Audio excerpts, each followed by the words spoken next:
कहानी की शुरू होते ही हम डेविड नाम के एक आदमी को कार ड्राइव करते हुए देखते हैं। शहर में हर तरफ बर्फ फैली थी और इस बर्फीले तूफान में गवर्नमेंट ने किसी को भी बाहर सड़क पर निकलने से मना किया था। खैर डेविड अब एक रेस्टोरेंट में आकर रुकता है जिसकी ओनर है एना। एना की होटल पे ज्यादा रश नहीं है क्योंकि इस तूफान में ज्यादा लोग घर से बाहर निकलना अवॉइड ही करते हैं, इसलिए होटल स्टाफ भी एना का छुट्टी पर था। एना खुद भी यहाँ से जाने ही वाली थी लेकिन डेविड को देखकर रुक गई। वो डेविड का ऑर्डर ला कर देती है और इस दौरान हम नोटिस करते हैं कि वो काफी घबराई हुई है। उसे बाहर बाहर किसी की कॉल्स आ रही है। एकदम से उसकी नजर खिड़की के बाहर जाती है। वहाँ एक कार रुकी थी जिसे देखकर एना और भी डर गई थी क्योंकि कॉल्स करने वाला अब यहाँ तक पहुँच गया था। ये आदमी होटल के अंदर आते ही एना के साथ जोर जबरदस्ती करना शुरू कर देता है क्योंकि उसे अपनी बेटी से मिलना है और एना उसकी एक्स वाइफ है। यह आदमी क्योंकि ड्रग एडिक्ट था इसलिए कोर्ट ने उसे अपनी बेटी से मिलने से मना किया हुआ था। अब इससे पहले कि यह आदमी एना को मारता है उसके साथ कोई और बदतमीजी करता, पीछे बैठा हुआ डेविड जो सब कुछ देख रहा था वो इस आदमी को रुक जाने को कहता है और उसकी यही हरकत एना के हस्बैंड का गुस्सा और बढ़ा देती है। गुस्से में ही वो डेविड से लड़ने के लिए डेविड तक पहुंच जाता है लेकिन डेविड बहुत ही काम बैठा हुआ था जो उससे कहता है तुम्हारे पास दो ही ऑप्शन है, या तो मैं इसे रहकर जेल चले जाओ या फिर आप आराम से घर जाओ, अपनी नशा छोड़ने की तैयारी करो और फिर जज से अपनी बेटी वापस ले लो। यह आदमी डेविड की पुलिस को बुलाने वाली बात से डर गया था इसलिए चुपचाप वो वहाँ से चला जाता है और उसका जाना एना को रिलैक्स कर गया था। ये सब डेविड की वजह से हुआ था। डेविड की समझदारी ने ये सिचुएशन इतने आराम से हैंडल कर ली थी और इसी वजह से एना डेविड से इम्प्रेस हुए बगैर नहीं रह सकी। जब वो बैठकर डेविड से बात करती है तो उसे पता चलता है कि डेविड मैरिड है। एना का एक्स हस्बैंड अब जाते हुए डेविड की कार का मिरर भी तोड़ गया था लेकिन डेविड उसके लिए भी खामोश रहता है। वो डेव से अपने साइड मिरर को चिपका कर अपने रास्ते पे आगे बढ़ जाता है। तूफान बहुत तेज था, बारिश हो रही थी, आगे बढ़ना वैसे ही मुश्किल लग रहा था और साथ ही डेविड की कार का फ्यूल भी खत्म हो चुका था, इसलिए रास्ते में डेविड फ्यूल डलवाने के लिए रुक जाता है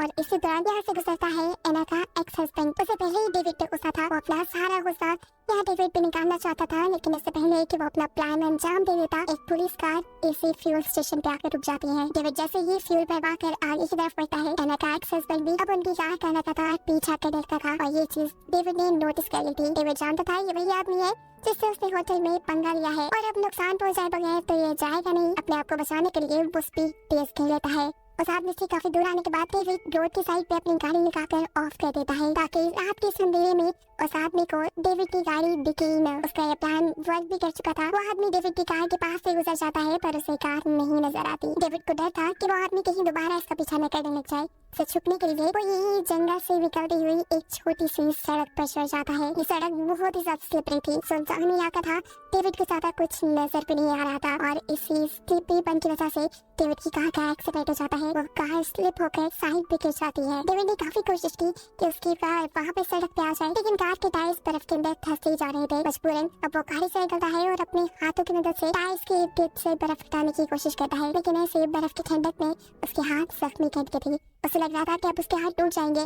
मजबूरन वो अब वापस कार में बैठ कर अपनी कार का हीटर ऑन करके अपने हाथों को सेकने लग जाता है। डेविड समझ चुका था कि उसका अब यहाँ से निकलना नामुमकिन है तब तक जब तक कोई हेल्प के लिए आना। उसके मोबाइल में सिग्नल भी नहीं थे कि वो पुलिस को कॉल कर सके। मतलब पता नहीं कब आती क्योंकि गवर्नमेंट ने सड़कों पर लोगों को निकलने से मना किया था और ये तो वैसे ही बड़ी हैरान सड़क थी। यही सोचते हुए उसने अपनी कार की बैटरी भी ऑफ कर दी थी। वो अब यहाँ एक सिगरेट लगाता है और उसे पीते पीते ही सो जाता है।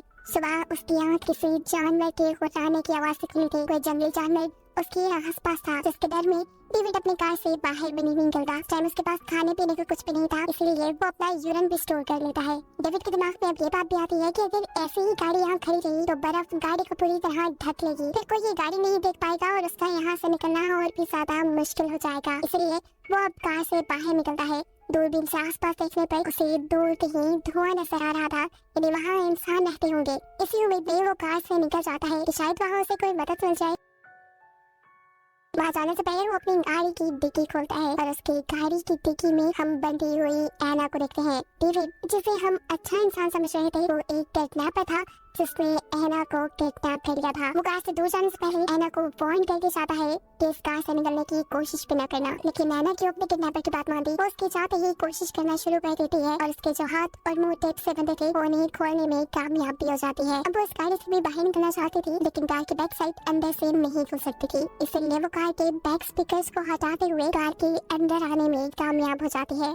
कार के अंदर आते ही वो कार का दरवाजा खोल के बाहर भाग जाती है लेकिन बाहर बहुत ज्यादा ठंड थी और दूर दूर तक उसे जब कोई इंसानी जगह नहीं नजर आती तो उसे बेहतर वापस कार में जाने लगता है, जहाँ एटलीस्ट वो सर्दी से तो बच सकती थी। हाथ पाँव उसने अपने खुलवा लिए थे। डेविड से भी मुकाबला करने के वो अब काबिल हो चुकी थी, इसलिए है ना कार के अंदर वापस जाकर बैठ जाती है क्योंकि सर्दी बहुत ज्यादा बढ़ चुकी है। और दूसरी तरफ अब हम डेविड को देखते हैं। धुएं वाली जगह पहुंचने के चक्कर में वो कार से बहुत दूर आ चुका था और अब उसका पाँव भी एक गड्ढे में फंस कर टूट चुका था। उसकी हालत बहुत खराब थी, उसके पाँव से बहुत ज्यादा खून निकल रहा था। उसे यहाँ उठा नहीं जाता, लेकिन उसे हिम्मत करनी पड़ती है क्योंकि अगर वो कुछ देर ही ऐसे और बर्फ में पड़ा रहता तो मर जाता। डेविड अब रेंगते हुए वापस कार के पास आने का फैसला करता है, जहाँ एना अब कार में से अपने बचाव के लिए चीजें ढूंढ रही थी, लेकिन उसे यहाँ टेप और क्लोरोफॉर्म के अलावा कुछ नहीं मिलता, इसलिए वो इन दोनों चीजों को अपने पास संभाल के रख लेती है। हम देखते हैं कि डेविड भी घसीटता हुआ कार के पास आ चुका था। वो कार का दरवाजा खोलकर कार के अंदर बैठ जाता है। अपनी पैंट काट कर अपना जख्म देखने पर उसकी भी हालत खराब हो गई थी क्योंकि उसकी टांग की हड्डी इतनी बुरी तरह टूटी थी कि गोश्त को पार करते हुए वो बाहर निकल आई थी। दर्द में वो बहुत बुरी तरह चिल्ला रहा था। उसने अपने पास पड़ी एक वायर को अपनी टांग के ऊपर की तरफ बांध लिया ताकि ज्यादा ब्लीडिंग न हो। अपना दर्द थोड़ा कम करने के लिए वो यहाँ जैसे ही हीटर ऑन करता है तो उसे पता चल जाता है कि उसकी कान में छेड़छाड़ की गई थी। वो समझ गया था कि एना के अलावा तो यहाँ कोई हो ही नहीं सकता। इससे पहले कि वो अपना चाकू उठाकर पीछे एना के ऊपर फायर करता, एना उसे ही अचानक से क्लोरोफॉर्म सुखाकर बेहोश कर देती है। बेहोशी में उसने एक ख्वाब देखा जहाँ वो इसी बर्फीले जंगल में है। सामने उसके मरा हुआ जानवर है और उसके दोनों हाथों पे खून लगा है। ये ख्वाब देखते ही वो डर कर उठ जाता है। होश में आने पर वो देखता है कि एना ने उसके हाथ स्टीयरिंग से बांध दिए थे और उसके गर्दन को सीट से। एना उससे सवाल करती है कि तुम मुझे यहाँ कहाँ ले आए हो और मेरा फोन कहाँ है। जवाब में डेविड बताता है कि तुम्हारा फोन मैंने फेंक दिया था और हम इस टाइम कहाँ हैं ये मुझे भी याद नहीं क्योंकि मैं रास्ता भटक गया था। एना से कहती है जो भी है अब तक मेरी मॉम ने पुलिस को कॉल कर दी होगी, पर डेविड बताता है ऐसा नहीं किया होगा क्योंकि तुम्हारा फोन फेंकने से पहले मैंने तुम्हारी मॉम को मैसेज कर दिया था कि तुम अपने एक्स हस्बैंड के साथ हो। और ये सुनकर एना बिल्कुल शॉक हो गई। एना उसका वॉलेट और फोन नहीं देती है, लेकिन उसके फोन में भी सिग्नल नहीं थे। यहाँ डेविड उससे कहता है बेशक मैं तुम्हारी कैद में हूँ, लेकिन फिलहाल हम दोनों मुश्किल में हैं और हम दोनों के पास जिंदा रहने के लिए सिर्फ एक ही कार ही सोर्स है, इसलिए हमें इसका इस्तेमाल देखभाल कर करना चाहिए। एना उसकी बात मानते हुए कार का हीटर बंद कर देती है ताकि कार की बैटरी खत्म न हो जाए। इसके बाद वो डेविड का फोल्डर चेक करती है जहाँ पे बहुत सारी फेक आईडीज थी, जिसका साफ मतलब था कि डेविड एक फ्रॉड आदमी है और कभी वो एक जगह टिक कर नहीं रहता। एना बहुत ज्यादा थकी हुई थी, उसे नींद भी आ, इसलिए वो डेविड की कार में रखी हुई बच्चों वाली सीट को उठाकर कार से बाहर फेंक देती है ताकि वो यहाँ आराम से सो सके। लेकिन डेविड के होते हुए आराम से कैसे सो सकती थी, इसलिए सोने से पहले वो डेविड को भी क्लोरोफॉर्म सुखाकर बेहोश कर चुकी थी। इस मरतबा भी बेहोशी में डेविड वही ख्वाब देखता है जो उसने पहले देखा था। इस बर्फीली जगह पे एक मरा हुआ जानवर जिसका खून डेविड के हाथों पे लगा था। डर के मारे इस मरतबा भी डेविड होश में आ जाता है, लेकिन होश में आते ही वो देखता है कि एना पहले से ही जाग चुकी थी और उसके फौरन बाद एना को भी वॉशरूम जाने की जरूरत पड़ी थी, इसलिए वो गाड़ी से बाहर निकल जाती है। और ये मौके का फायदा उठाते हुए डेविड अपनी गाड़ी को पूरी तरह लॉक कर देता है ताकि एना बाहर ही फंस जाए। उसकी इस हरकत से एना झिझला चुकी थी, उसे बहुत ज्यादा गुस्सा आ गया था। अगर उसे जिंदा रहना था तो वो गाड़ी के अंदर ही रह सकती थी, इसीलिए अब वो बेटी सीट जो उसने पहले उठाकर गाड़ी से बाहर फेंकी थी उसकी मदद से गाड़ी की विंडो तोड़कर गाड़ी के अंदर आ जाती है। विंडो टूटने की वजह से गाड़ी का टेम्परेचर भी बहुत डाउन हो गया था। गुस्से में वो सीट बेल्ट की मदद से डेविड को कत्ल करने की कोशिश करती है और इससे पहले कि डेविड मर जाता, एना के ज़हन में आने वाला कोई अच्छा ख्याल उसे ऐसा करने से रोक देता है। टूटी हुई खिड़की से लगातार आने वाली सर्दी इनको मार देती, इसलिए एना टेप से उस सारी खिड़की को बंद कर देती है। इस सब के बाद एना हम डेविड का फोन चेक करती है। उसे डेविड के फोन में काफी सारी अपनी और अपनी फैमिली की फोटोज मिली, जिससे उसे साफ पता चल गया कि डेविड ने एकदम से उसके होटल में आकर उसे किडनैप नहीं किया था, बल्कि वो तो काफी अरसे से उसको किडनैप करने की प्लानिंग कर रहा था। परेशान है ना, अब उसकी गाड़ी चेक करती है जहाँ उसे बहुत सी लड़कियों की आईडीज मिलती है और इससे वो ये भी जान लेती है कि है ना वो पहली लड़की नहीं जिसे डेविड ने किडनैप किया हो, बल्कि वो पहले बहुत सी लड़कियों को किडनैप करके मार चुका है। वो एक सीरियल किलर है।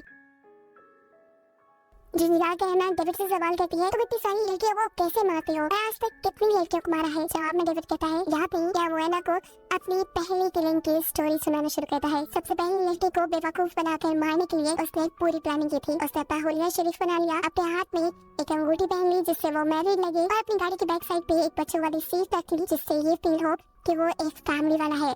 और ऐसे किसी काम में इन्वॉल्व नहीं हो सकता। घंटों सड़क पे गाड़ी चलाने के बाद उसे एक लड़की मिली जिसे लिफ्ट चाहिए थी। डेविड बताता है मैंने उसे गाड़ी में बिठा लिया। पहले पहले तो सब नॉर्मल चल रहा था, वो मेरे से फ्रैंक हो चुकी थी, लेकिन आहिस्ता आहिस्ता फिर मेरी बात हुई उसे डराने लगी। वो पुलिस को कॉल ही करने वाली थी, लेकिन उससे पहले ही मैंने उसे पकड़कर चाकू से मार डाला। डेविड बताता है वो मेरा पहला मर्डर था और उसके बाद मैंने अनगिनत मर्डर किए, जिनमें से कुछ तो अभी तक मुझे याद भी नहीं। उसकी बात ये हैना को डरा रही थी, इसलिए हैना उसके मुंह पर टेप लगा देती है। डेविड सो जाता है और हैना भी यहाँ सोने की कोशिश करती है, लेकिन अचानक से उनकी कार के ऊपर कोई हमला कर देता है। ऐसा लग रहा था कि कोई जंगली जानवर है, लेकिन जब वो क्रिएचर उनकी कार के फ्रंट मिरर पे हाथ मारती है तब जाकर इन्हें पता चलता है कि वो क्रिएचर कोई इंसान है या इंसान जैसी है। इससे पहले कि क्रिएचर इनकी गाड़ी तोड़कर इन्हें मार देता, हैना जल्दी से कार स्टार्ट करती है और बहुत मर्तबा कार को हॉर्न दे देकर उसे यहाँ से भगाने में कामयाब हो जाती है। डेविड इस क्रिएचर के यहाँ तक पहुँचने का जिम्मेदार हैना को मान रहा था, लेकिन हैना उसे याद करवाती है कि उसका खून जो बाहर बर्फ में पड़ा है उसी की वजह से ही क्रिएचर यहाँ आई। डेविड का जख्म अब बिल्कुल काला पड़ चुका था, उसके पास वक्त बहुत कम था, ये भी हो सकता था कि वो यही मर जाता। हैना यहाँ डेविड को इस क्रिएचर के बारे में बताती है और कहती है ये क्रिएचर कोई इंसान नहीं थी, बल्कि ये एक रूह थी, एक भूत था। यहाँ पर रहने वालों का मानना है कि ये क्रिएचर यहाँ पे आए बुरे लोगों को उठाकर मार देती है और अपने शिकार को मारने से पहले वो उसके ख्वाबों में आकर उसे डराती है। ये सुनकर अब डेविड पूरी तरह डर चुका था, क्योंकि उसे भी ख्वाब में कई मरतबा एक क्रिएचर नजर आई थी। उनकी इन्हीं बातों के दौरान उनकी कार की बैटरी भी खत्म हो जाती है, जिससे हीटर बंद हो जाता है।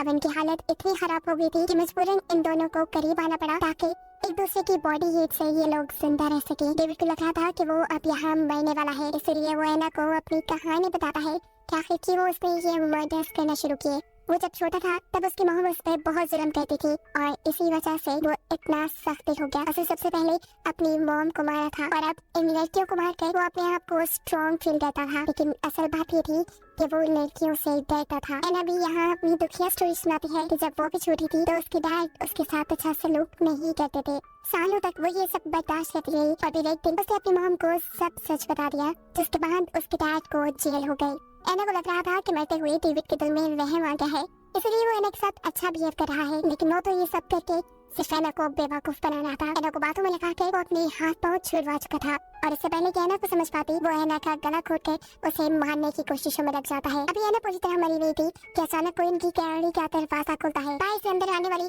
वही स्पिरिट, वही क्रिएचर थी जिसकी कहानी हैना ने डेविड को सुनाई थी। साथ में वो हैना को भी ले जाने वाली थी, लेकिन हैना अपने आप को बचाने के लिए अपनी वो जैकेट ही उतार देती है जिसे उस क्रिएचर ने पकड़ा हुआ था। ऐसे क्रिएचर के हाथ सिर्फ डेविड ही लगता है। डेविड के यहाँ से ले जाने के बाद हैना जल्दी से अपनी कार को लॉक कर लेती है और वो क्रिएचर दोबारा यहाँ आकर उसे ढूंढना नहीं, इसलिए वो कार के ट्रंक में छुप जाती है। उसने कोई मोटे कपड़े भी नहीं पहने हुए थे, शायद ये सर्दी अब उसे मार गई थी, लेकिन उसकी किस्मत अच्छी थी। ये बर्फीला तूफान रुक जाता है और बर्फीले तूफान के रुकते ही बर्फ हटाने वाली गाड़ियां यहाँ आ जाती है, जिसके ड्राइवर की नजर इस कार पर भी पड़ जाती है। जैसे ही इस कार के पास आता है तो उसे यहाँ मरे हुए डेविड के ऑर्गन नजर आ रहे थे। गाड़ी को अच्छी तरह चेक करने पे उसे गाड़ी में कोई नहीं मिला, लेकिन फिर जब वो गाड़ी की डिक्की खोलता है तो वहाँ हैना थी। सर्दी की वजह से उसकी हालत काफी खराब थी, लेकिन अभी भी वो जिंदा थी, जिसे अब रेस्क्यू कर लिया जाएगा। उसकी जान बच जाएगी और यही दिखाते हुए ये कहानी यहाँ खत्म हो जाती है।